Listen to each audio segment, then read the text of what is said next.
The courtroom buzzed like an overturned beehive.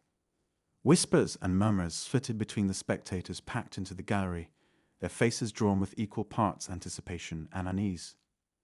At the heart of this brewing storm stood Senator Robert "Bobby" Callahan, a man as brash as he was polished. His slicked back silver hair gleamed under the fluorescent lights, his tailored suit sharper than his razor-edged tongue. Callahan's smirk was a signature, a mark of his self-assured arrogance. He surveyed the room with a look of detached amusement, as if the courtroom were just another stage where he could bask in his own magnificence. "Let's make this quick, shall we?" Callahan drawled, leaning back in his chair as if he were hosting a dinner party instead of being the defendant in a highly publicized corruption trial. The judge entered, and the murmurs fell into an uneasy silence. Judge Evelyn Harper, a tall, poised woman with ebony skin and an air of quiet authority, took her place behind the bench.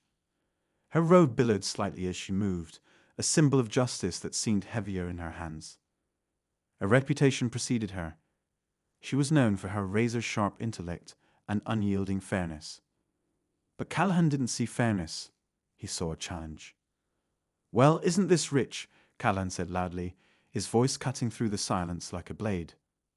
"A black woman presiding over my trial. I didn't realize this was amateur hour."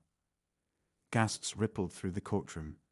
Judge Harper's expression remained unreadable, then a flicker of something, contempt, sadness, crossed her eyes. She adjusted her glasses, her hands steady, and addressed the court. "This trial is about the law, Senator Callahan. Not your personal prejudices," she said calmly, her voice carrying a weight that silenced any remaining whispers. But Callahan wasn't done. He leaned forward, his smirk widening. "Don't take it personally, Judge. I'm sure you've worked very hard to get here. Some of us, of course, are born to lead." The courtroom felt like it was holding its breath, teetering on the edge of chaos. Judge Harper didn't flinch. Her composure seemed to unnerve Callahan, though he quickly masked it with a chuckle. The scene faded into sharp, disjointed memories for Harper later that night. She sat alone in her chambers, the weight of Callahan's words pressing against her chest like a physical force.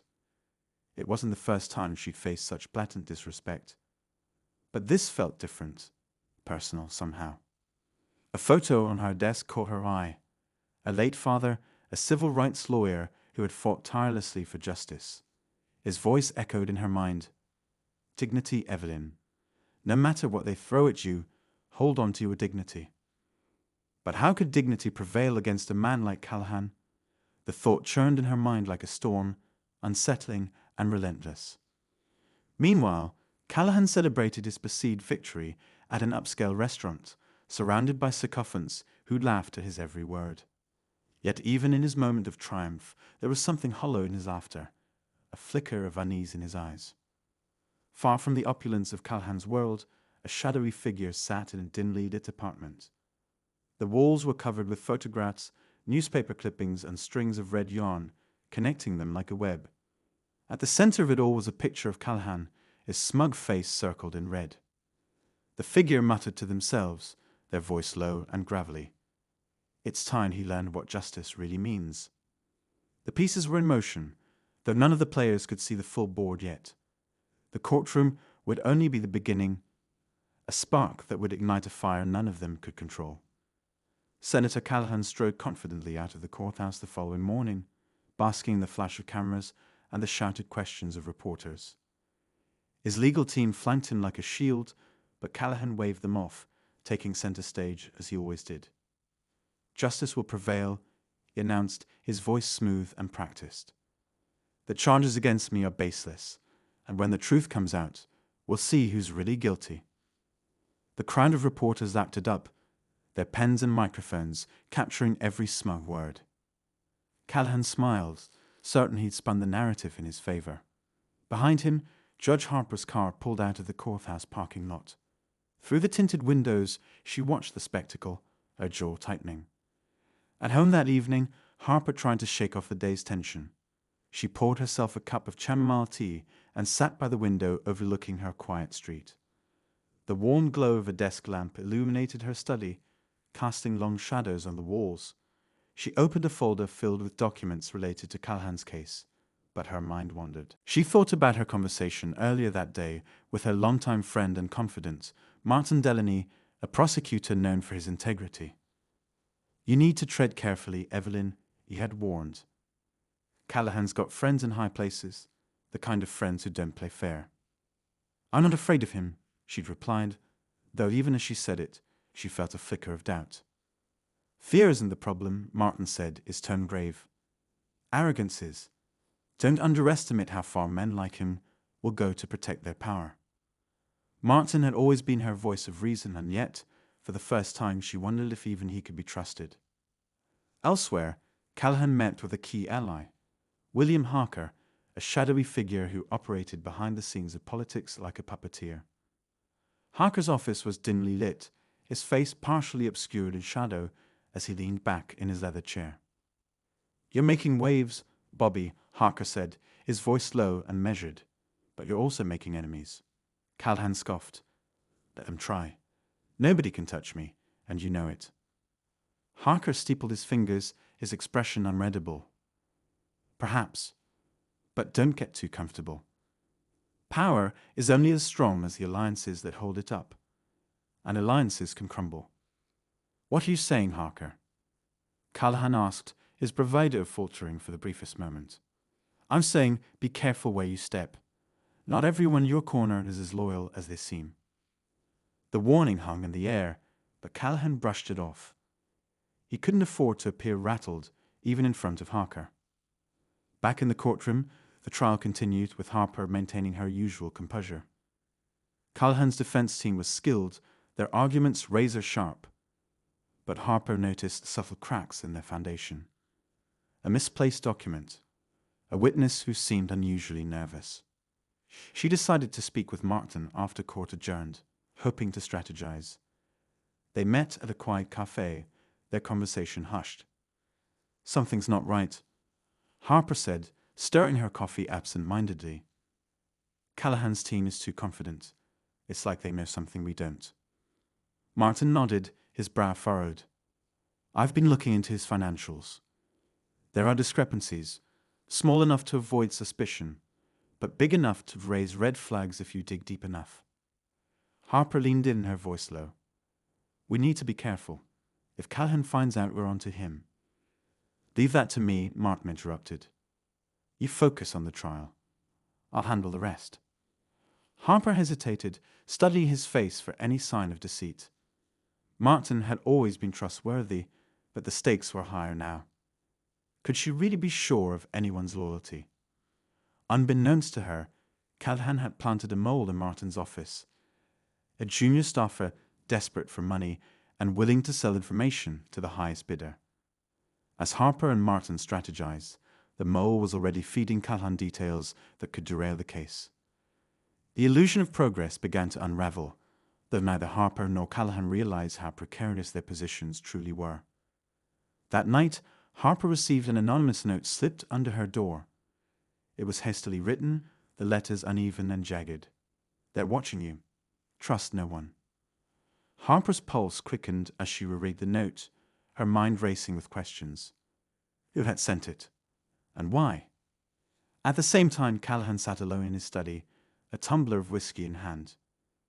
He stared at a photo on his desk, his younger self shaking hands with a now disgraced senator. The smile on his face seemed hollow in the dim light. "You've come too far to lose now," he muttered to himself, his voice tinged with an edge of desperation. The stage was set for betrayal, though none of the players could see the full picture.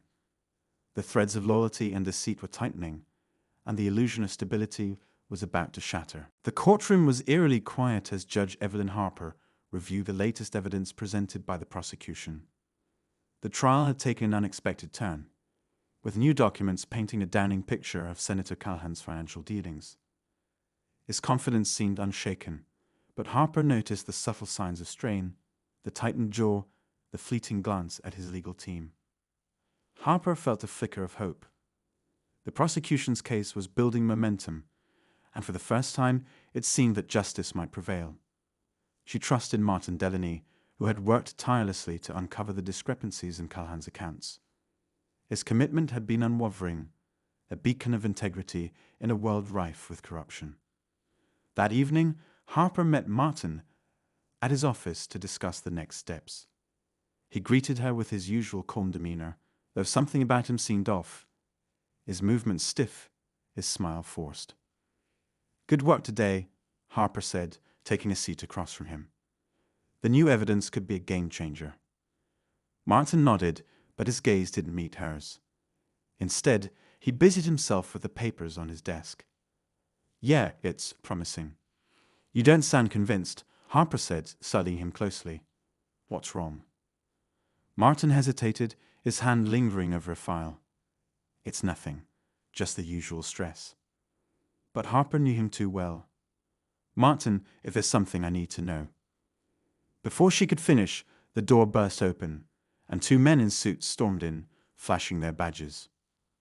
"Judge Harper, you need to come with us," one of them said, his tone brisk and authoritative. "What is this about?"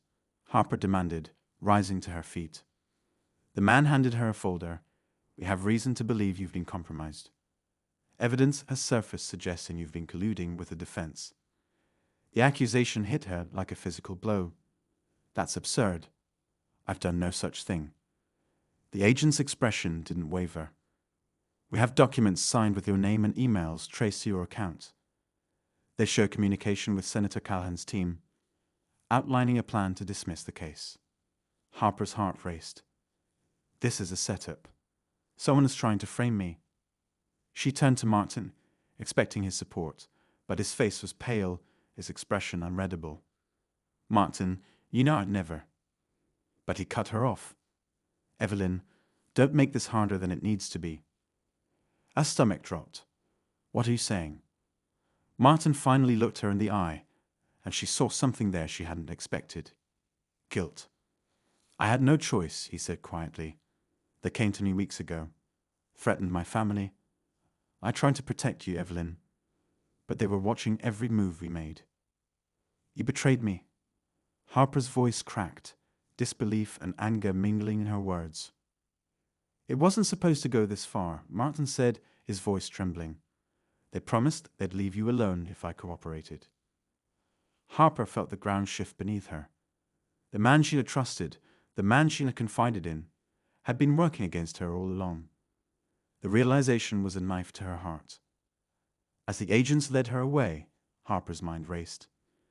The evidence against her was fabricated, but the damage to her reputation was already done. The media would seize the story, and Callahan's team would use it to discredit the entire case. Sitting in the back of the car, Harper replayed every conversation with Martin, every decision they had made together.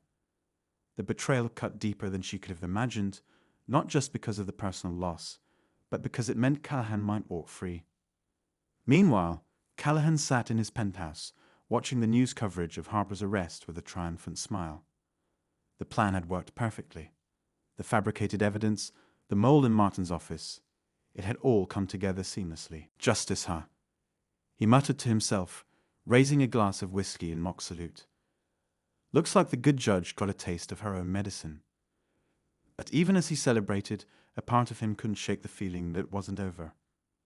Harper wasn't the type to go down quietly, and the trial had stirred up more attention than he'd anticipated.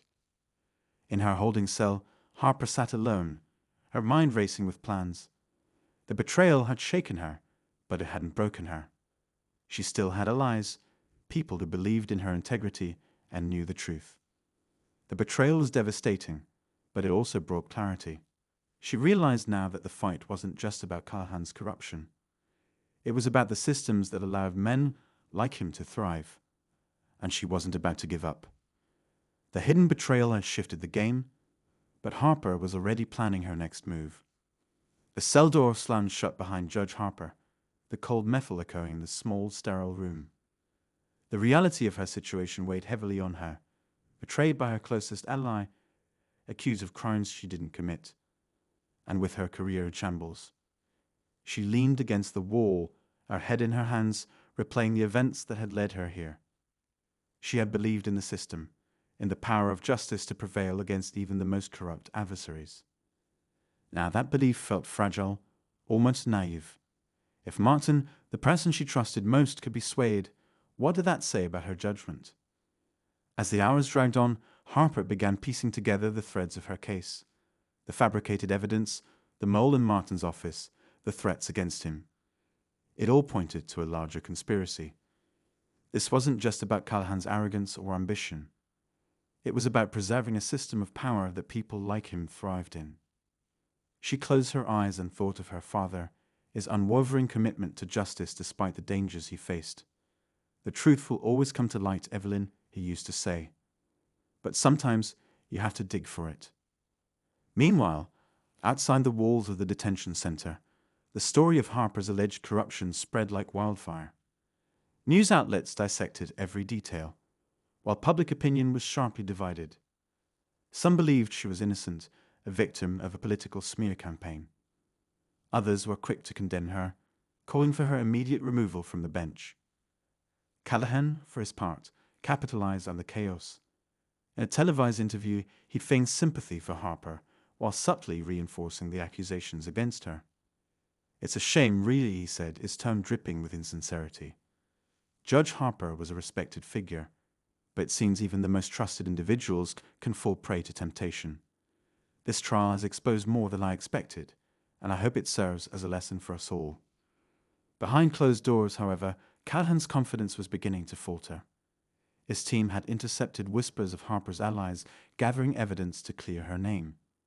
Among them was a young journalist named Maya Torres, who had stumbled upon an anonymous tip about the mole in Martin's office. Maya's investigation led her to the junior staffer who had been feeding Callahan information. After hours of questioning, she finally uncovered the truth. The staffer had been coerced into planting the fabricated evidence against Harper. Maya knew she had to act quickly before Callahan's influence buried the story. Back in her cell, Harper received a surprise visitor. Maya, accompanied by her attorney, who had pulled strings to arrange the meeting. The young journalist's determination was evident in her sharp eyes and firm voice. "Judge Harper, I believe you're innocent," Maya began, placing a folder on the table between them. "I have proof that the evidence against you was planted." Harper stared at her, hope flickering for the first time in days. "How did you get this?" Maya explained her investigation, detailing how the staffer had been manipulated and how Callahan's team had orchestrated the smear campaign. As Harper listened, the pieces began to fall into place. "But this isn't enough," Harper said, her voice steady despite the storm brewing inside her. "We need more than proof of the mole. We need to expose Callahan himself." Maya nodded. "I've already started digging into his financials. There are offshore accounts tied to his name. I'm close to connecting them to the bribes he's accused of taking." For the first time in weeks, Harper felt a glimmer of hope. But it was quickly tempered by the realization that the fight ahead would be even more dangerous. Later that night, alone in her cell, Harper confronted the internal conflict that had been building within her. She had always believed in the rule of law, in working within the system to achieve justice. But now, that belief felt like an illusion. The system was rigged, and men like Callahan knew how to manipulate it to their advantage. Had her faith in justice blinded her to the harsh realities of the world? And if so, was she willing to abandon those principles to fight back? The following morning, Harper made her decision. She would fight, but not by their rules. If the system was broken, she would find another way to expose the truth. With Maya's help, Harper began coordinating with her allies on the outside. They leaked documents, staged press conferences, and worked tirelessly to shift the narrative. Slowly but surely, the cracks in Callahan's armor began to show. The turning point came when Martin, consumed by guilt, came forward with a confession. In a tearful statement, he admitted to his role in the conspiracy and provided key evidence implicating Callahan. His testimony sent shockwaves through the political world, but it also brought Harper no small measure of pain. "I'm sorry, Evelyn," Martin said during a brief phone call from his own holding cell. "I don't expect you to forgive me, but I hope this helps make things right." Harper didn't respond, her emotions too raw to process. Martin's betrayal had shattered her trust, but his confession had given her the chance to rebuild. The illusions had crumbled and the truths were finally colliding. But the fight was far from over. The courthouse was silent as Judge Evelyn Harper walked into the packed chamber. She wasn't wearing her robes, her suspension still stood, but she had been granted permission to act as a witness in her own defense. Cameras lined the back of the room, and every seat was taken, the audience buzzing with anticipation. Senator Callahan sat at the defense table, his lawyer whispering to him, but his focus was locked on Harper. His expression was a mixture of contempt and unease. She no longer carried the burden of the accused. Instead, she radiated a calm determination that unnerved him. Across the room, Maya Torres sat with her laptop open, ready to stream the proceedings to the world. The evidence she had uncovered was damning, but today was about more than proof. It was about truth. Harper took her place at the witness stand, her eyes scanning the room until they landed on Callahan. For a moment, she hesitated, the weight of the moment pressing down on her. Then she began to speak. Over the past few months, this case has revealed not just the corruption of one man, but the rot within a system that allows such corruption to thrive, she said, her voice steady. I stand here not as a judge, but as a citizen who believed in justice, only to discover that it is often a fragile illusion. The prosecutor nodded and presented the first piece of evidence, bank records linking Callahan to offshore accounts and bribes. The courtroom buzzed with murmurs as Harper explained how these accounts had been used to fund his campaigns and silence his enemies. Callahan's lawyer objected, claiming the evidence was circumstantial, but Harper remained unshaken. She detailed the role of the mole in her case and how the fabricated evidence against her had been traced back to Callahan's team. Then the prosecutor brought Martin Delaney to the stand. The once proud prosecutor looked haggard, but his voice was firm as he confessed his role in the conspiracy. They threatened my family, Martin said, his hands trembling. I thought I could control the damage, but I was wrong. I betrayed someone who trusted me, and I'll carry that guilt for the rest of my life. Harper couldn't bring herself to look at him. She focused instead on Callahan, who had leaned back in his chair, his jaw tight. Finally, it was Callahan's turn to take the stand. His lawyer advised against it, but Callahan's arrogance got the better of him. He strode to the stand, his demeanor confident, but there was a tension in his movements. Senator Callahan, the prosecutor began, can you explain why funds from your campaign accounts were transferred to offshore accounts? Callahan smirked. Those accounts were set up by my financial team for perfectly legal purposes. This is nothing more than a political hit job. Is that why you planted evidence to frame Judge Harper? Callahan's smirk faltered. I did no such thing. If there was a conspiracy, I wasn't part of it. The prosecutor nodded, then motioned to Maya. Your Honor, I'd like to present new evidence obtained by investigative journalist Maya Torres. Maya stood and handed the court clerk a flash drive. The clerk connected it to the courtroom's display, and a series of emails appeared on the screen. They detailed Callahan's communications with his team, instructing them to fabricate evidence and discredit Harper. Callahan's face turned pale. There's a fake, he shouted, but the damage was done. The prosecutor pressed on. Senator, these emails don't just implicate you in framing Judge Harper. They also show that you used your power to protect your own financial interests at the expense of your constituents. Do you have anything to say in your defense? Callahan leaned forward, his voice low and venomous. You think you're so righteous, don't you? He glared at Harper. You sit there, pretending to be the moral authority, but you're no better than the rest of us. You've made compromises, looked the other way. Don't act like you're untouchable. His words hum in the air, and for a moment, Harper felt the weight of them. He wasn't entirely wrong. She had made compromises in her career, choosing battles she thought she could win while ignoring others. She had believed in the system, even as she saw its flaws. But then she looked at the people in the courtroom, the journalists, the spectators, the families who had been hurt by Callahan's greed. This wasn't about her. It was about them. You're right, Senator, Harper said, her voice steady.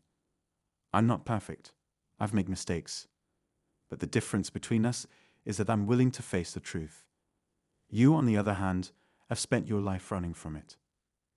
Callahan opened his mouth to respond, but the prosecutor cut him off. No further questions.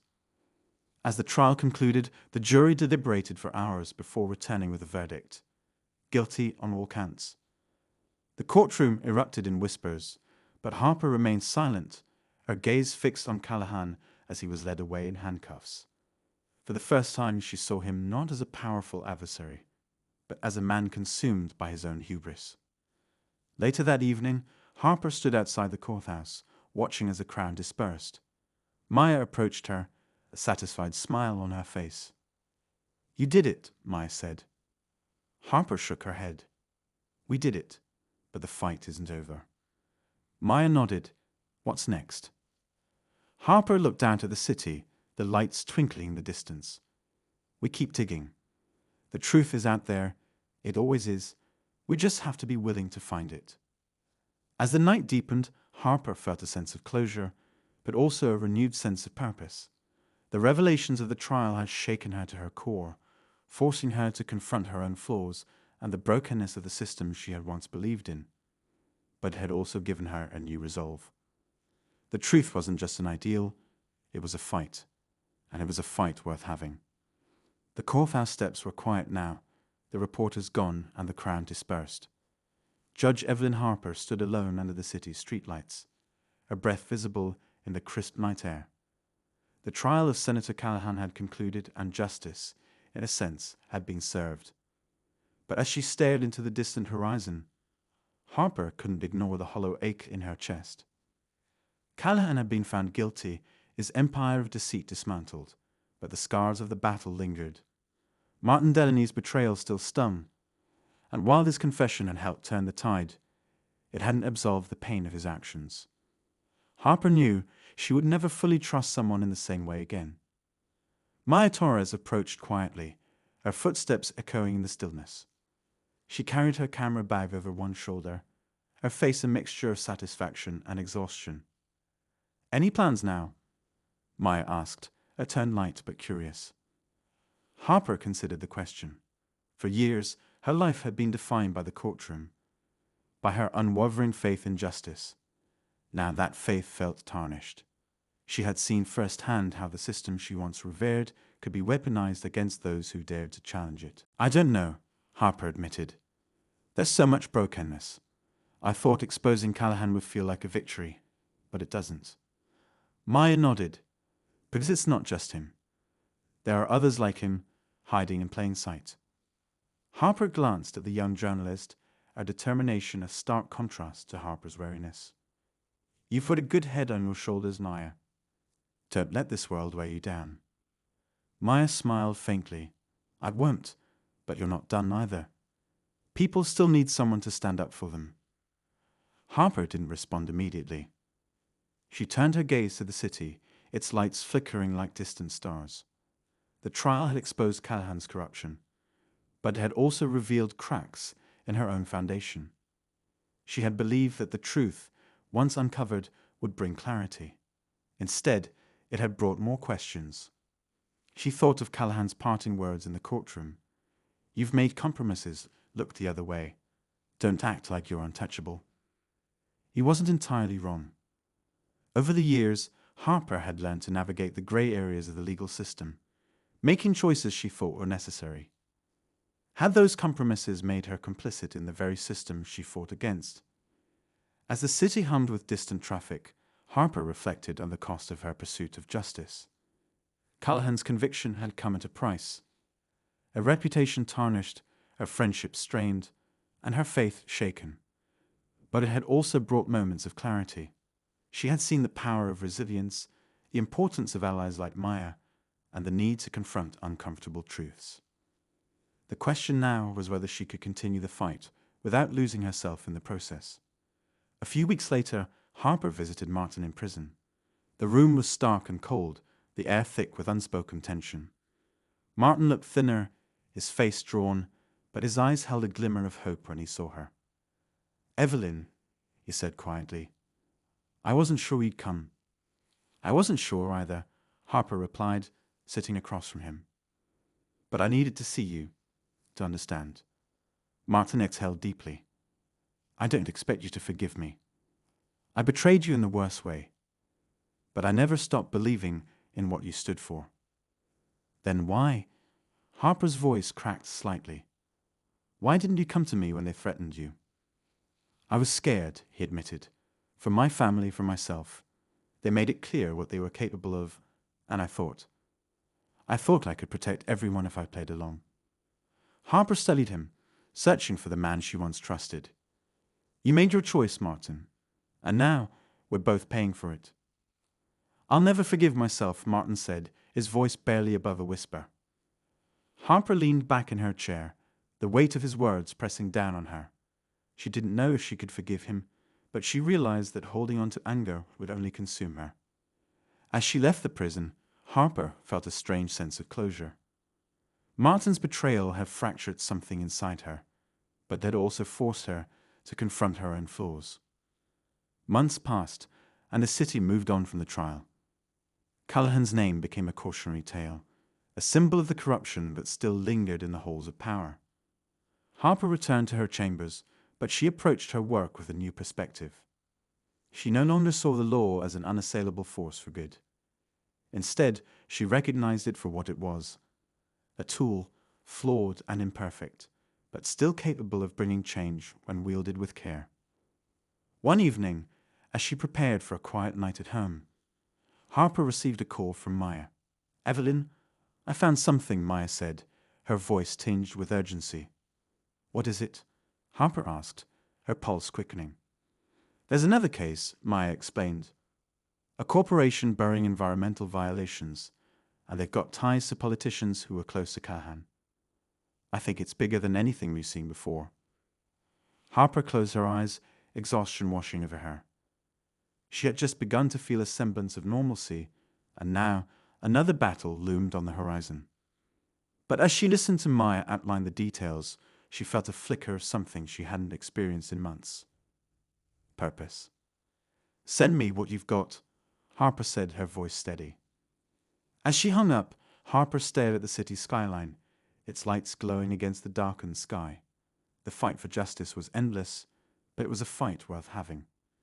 In the end, Harper's journey wasn't about winning or losing.